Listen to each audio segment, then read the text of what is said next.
Hey, how do you doodly do? For those of you who don't know me already, my name is Roger and I'm from the sailing channel Sail Mermaid.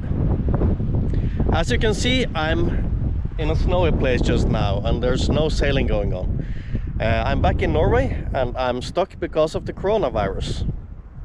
Just like everybody else, I guess.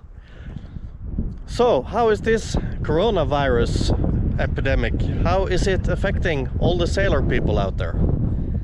I think that is something many people has been thinking about lately, and I'm gonna give you a few answers to that.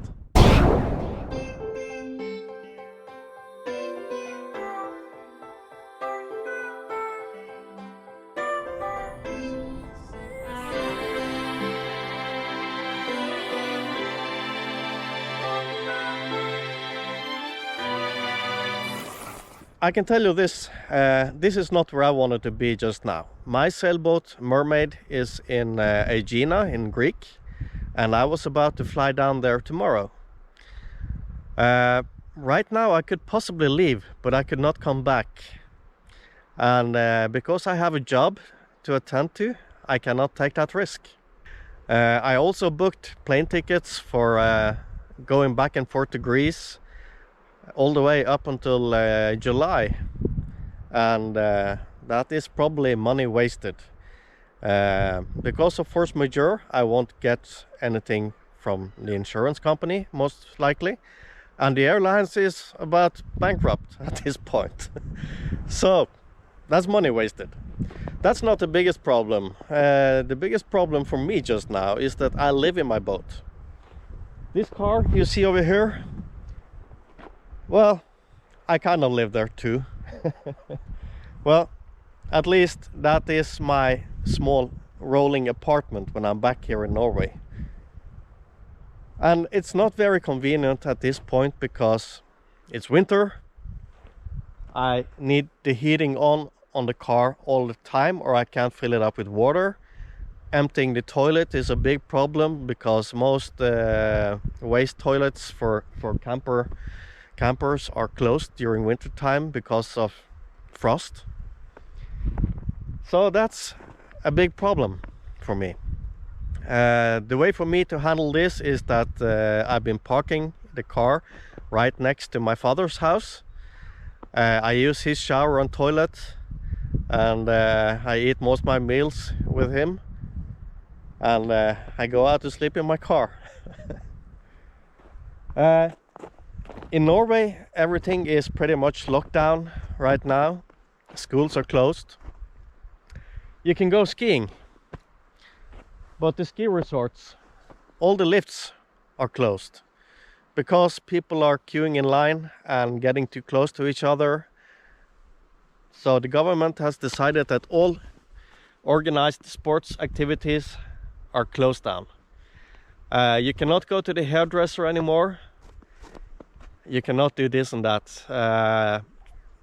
Flights in and out of Norway are still going to some extent, I think, but they have also closed down a few of the inland minor airports, and I think our main airport is going to close down soon. So even if I went to Greece to go on my boat, I would face a 2-week quarantine when I get back. But the problem is I will not be able to get back because planes are stopping. We have people now being stuck in Thailand, in Asia, all over the world, which can't come back because there are no planes running anymore. And I guess this is not a unique situation for Norway. It's the same in Greece. I contacted the yard when I keep my boat, and they understand the problem completely. It's the same thing there. Public communication is shutting down. Everything is shutting down. So how will this affect the sailors that are still out there sailing? Well, you guys have probably seen the yellow quarantine flag that is being hoisted every time you come into a new country. Back in 1349, a ship comes sailing from London to Bergen in Norway.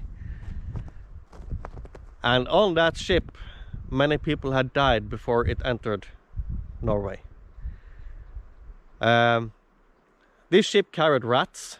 These rats carried fleas. These fleas carried a bacteria disease called the Black Death.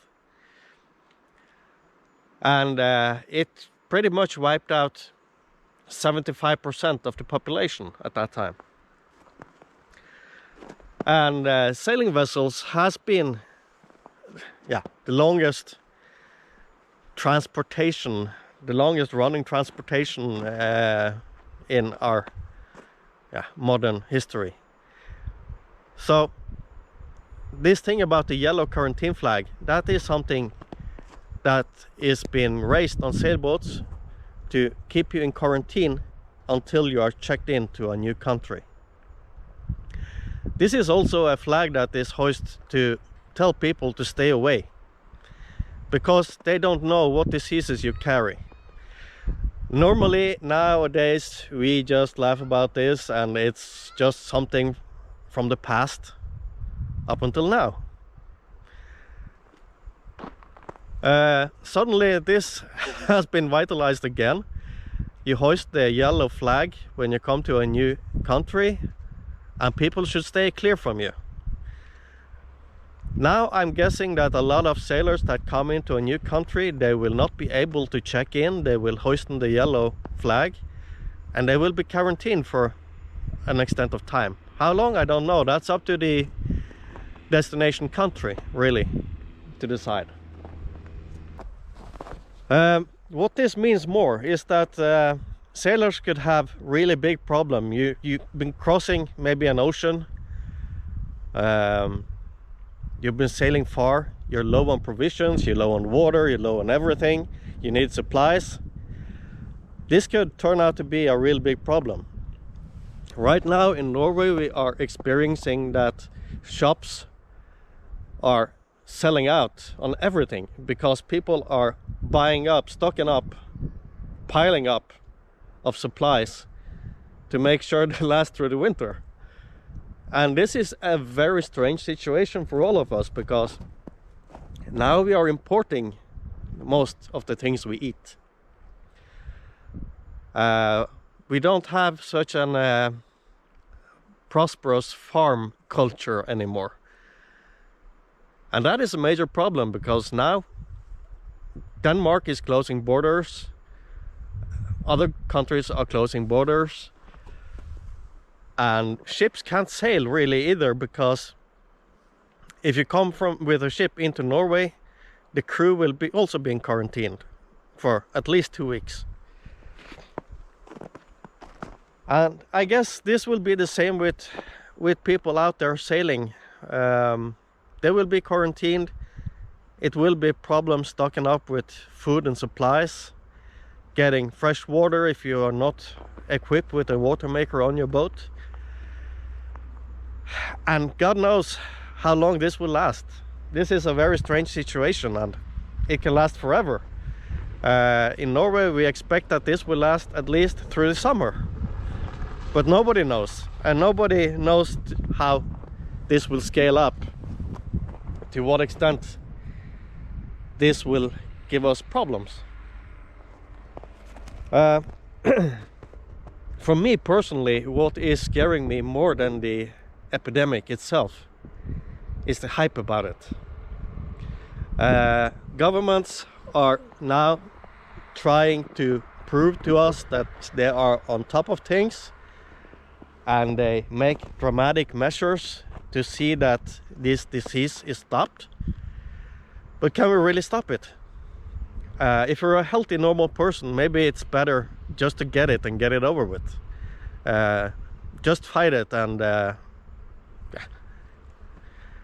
if you're a normal, healthy person, there is a 95% or more chance that you will survive it. But we all have these special people that we love that are weak from age or disease. And you have to think about them too. And it's very important that people don't violate these quarantines that they've been given. For my channel, I still have some videos left to show you guys. We have the last videos with Ine and Marcus that I'm now editing, and I have a little video from the yard and what has happened with the boat over this winter. My good friend Eddie and Hilde, they came to help me, and yeah, we have some video from this. But I also lost a lot of video because of a hard drive failure, so yeah, but I'm gonna try to make the best out of it. I'm also gonna do a few videos about my car. It's not sailing related, but it's also about me and what I do when I'm not on the sailboat. So I have a few ideas of videos I can make to keep my YouTube channel running. I won't go away unless I'm getting ill too, which could easily happen. It's nothing to joke about really, but yeah. So I'm gonna produce a few more videos, but things are stopping up. I don't know when I can go sailing again. And that's a pity, because I have a lot of good crew members lined up to join me this summer. So yeah, what can you do about that? I just hope that we can start sailing again and things will go back to normal. But right now I don't know more than you guys. I just know that this is affecting us all, and yeah, it makes limitations for us all one way or the other, and there's nothing you can do about it. So I think best thing we all can do now is to get our favorite YouTube content on the big TV, sit down in the sofa, relax, and watch as much YouTube as you possibly can. So make sure you give this video a thumbs up, leave a comment down below. I would like to know how the corona situation is where you live, what measurements have been taken to stop the spreading of this virus, and how you plan to deal with it. Leave comments down below, and subscribe to my channel if you haven't already. Best of luck to you, and stay tuned. Bye bye.